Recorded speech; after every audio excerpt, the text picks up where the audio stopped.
her ser vi Løjdrup, Frederik Løjdrup, Jens Løjdrup og onkel Ferdinand.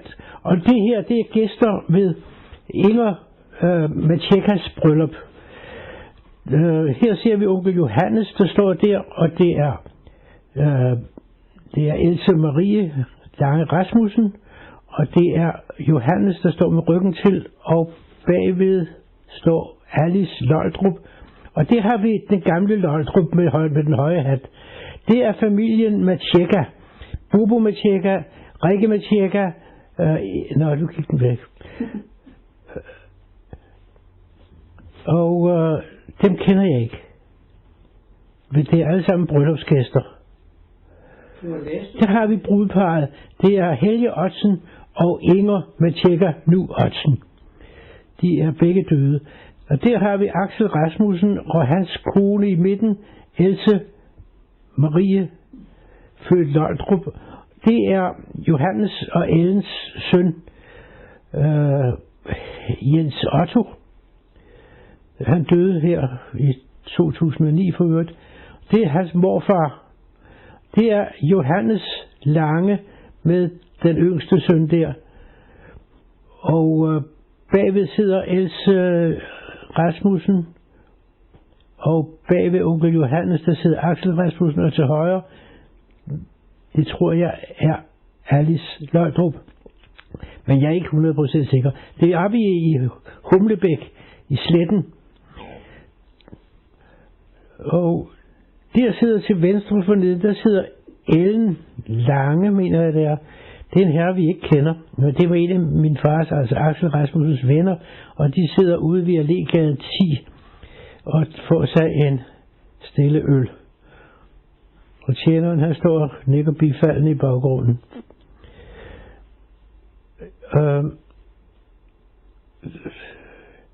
Nu skal min far betale. Det er min far til højre, Axel Rasmussen. Og der har vi så familien Lund Johansen og mig. Jeg hedder Killer. Der er de 4 piger. Den mindste, hun er ikke med endnu. Der er Dodo, og Maja ligger på knæ med Jette på ryggen. Det er alt sammen, og der har vi Olof og Maja, og den lille, det er mig. Og det foregår alt sammen ude på Lindorfs Allé i Hellerup. Hun er næsten nyfødt. Og der sidder de, det er vist nok i min fars vogn, hvor Jette sidder der og morer sig. Det var en Morris, kan jeg huske. Det her, det er fra en flyveopvisning ude i Kastrup Lufthavn. Og for flyveinteresserede er det vist ganske interessant, fordi det er nogle modeller, man absolut ikke ser mere nu til dags. Der er todækker, og der er alle mulige forskellige. Og de viste sig deres færdigheder. Og det her, det er en meget stor maskine pludselig, der kommer ind i det hele. Dengang holdt man tit flyveopvisninger, for det var jo noget specielt der i 30'erne, at man kunne flyve. Det der, det er et forgænger til en helikopter. Det hedder en gyrokopter. Og den havde både vinger og propeller foroven, så den kunne stige lodret op.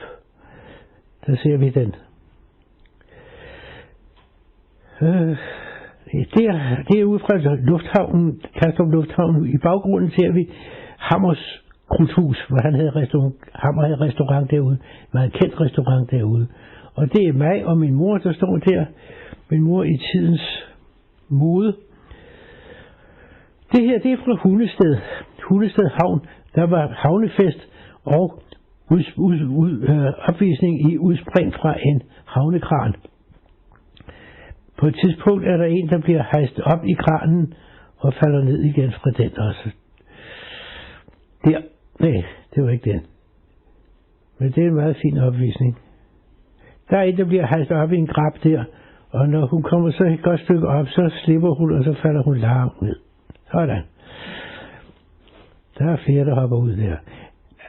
Det har vi onkel Ferdinand, mener jeg det er. Og det er min mor, der står der. Og det er der med Hundested i baggrunden. Der har vi min mors kusine, som jeg ikke kan huske, hvad hedder, også oppe i Hundested. Hun var gift med en stationsforstander. Her har vi familien Las og Astrid Loldrup og Jytte Loldrup. Hun var jo datter af Rasmus, den yngste datter af Rasmus. Det er Las Loldrup. Han var politimand, og det var ude på Lupinvej i Brøndshøj, som det ligger derude. Og det er Astrid, hans kone. Hun var en god stilling i vaskeriet Thor. Det var en ældre dame, der var 2 ældre damer. Den ene blev kaldt Dorte Smækmos, og den anden Laura Slevrøv. Jeg ved ikke, hvem af dem, der var hvem. Og der har vi så den gamle Loldrup, Frederik Loldrup, som skal underholde hende. Det er også der fra Lupinvej. Jeg tror, det var på et tidspunkt, hvor Las Loldrup, han blev udnævnt til kriminalassistent eller sådan et eller andet. Det var i hvert fald i forbindelse med en udnævnelse, at man holdt fest der. Så der var også nogle forskellige politifolk og sådan noget med. Og der er Else Rasmussen, Las Loldrup. Det her, det er fra Holte, fra familien Loldrups, Jens og Ella Loldrups have deroppe. En vinterdag var vi ude, det er Carly Loldrup, der var der. Hende der ved jeg ikke rigtig, hvem er. Så er Carl Frederik Loldrup og Else Rasmussen og Ellen Lange gik de midten der. Der er vi ude at stå på ski ude i Rudeskov ved Lansebakken. Det var vist nok mig, der løb der. Og det var min far, der kom bagefter. De der kan jeg ikke rigtig sige, hvem er. Det er Jens Loldrup, så vidt jeg husker, og det var mig, så vidt jeg husker.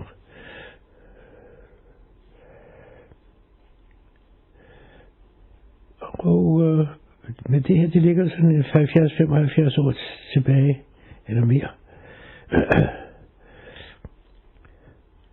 Det var Axel Rasmussen, der kommer kørende dernede. Min far, der kommer kørende ned på Kælk.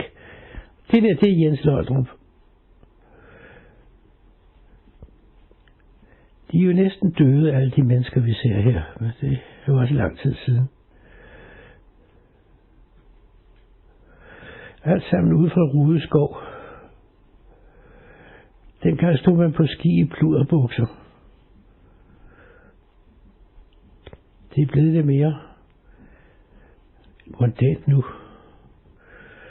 Og det er mig til venstre og min far til højre, og er jo Carly Loldrup, Carly Gry der til venstre, og Jens Loldrup igen, og mig, og Carly.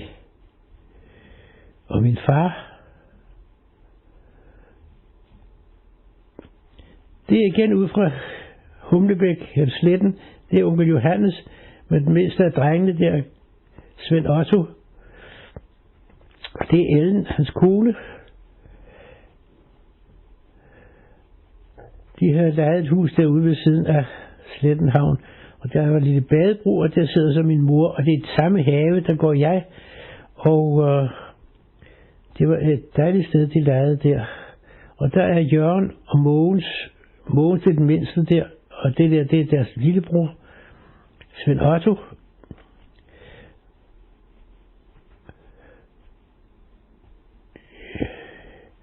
Og der spiller jeg vist nok badminton med, jeg tror det er Jørgen Lange, jeg spiller med.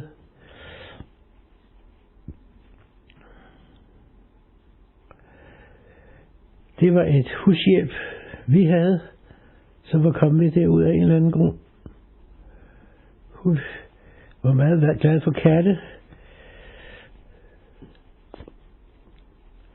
Der holder vi cirkus derude.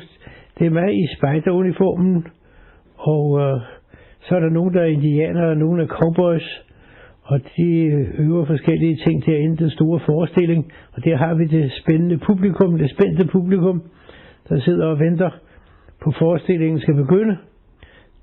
Jeg kan ikke rigtig skelne, hvem det er. Jeg tror, det var Plester Davidsen. Den hedder så Cirkus Jubel. Det er Mogens Lange, han døde som ganske ung, 20-årsalderen. Og det er Jørgen Lange, der er Der er en slangemenneske, og skal have det igennem en ring, og det var jo meget godt gjort. Og det er en, der hedder John Plesner Davidsen, en af vores venner. Han skal være dumme Per.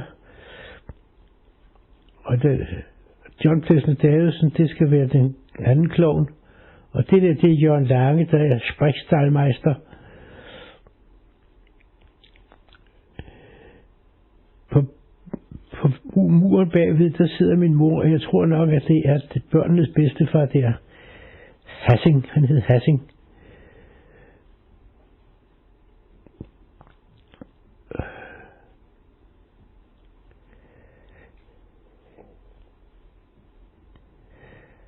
Jeg ved ikke, hvem den... Jo, jeg tror, det er John Løjdrup. Det er i hvert fald ud fra Holte, fra deres hus der på Kongevejen. Jeg tror, det er John Løjdrup, der ligger der. Han var jo sådan en lille efternøler. Han havde i hvert fald voksne søskende. Og der havde vi så... Er det ikke mig, der kommer derude på Lindorfs Allé i Hellerup? Ja, det er mig. Og der sidder Dodo. Det er mig. Nej, det var Dodo, det der. Ja, er det sikker på det? Nå, så var det Hanne. Undskyld. Der sidder... Det er Hanne. Jeg vil nu vide på, at det er Dodo. Men det... Okay. Det var Musse. Og der kører Jette. Og der går Musse med... Ja, der går med en kat. Og det er Hanne. Og så er vi pludselig holdt igen. Det er Ella Løjdrup, gift med Jens Løjdrup, og med den lille John. Ja. Og Jens Løjdrup til højre, og Ella. Jens Løjdrup var ejendomsmægler, oprindeligt var han frisør. Det her, det er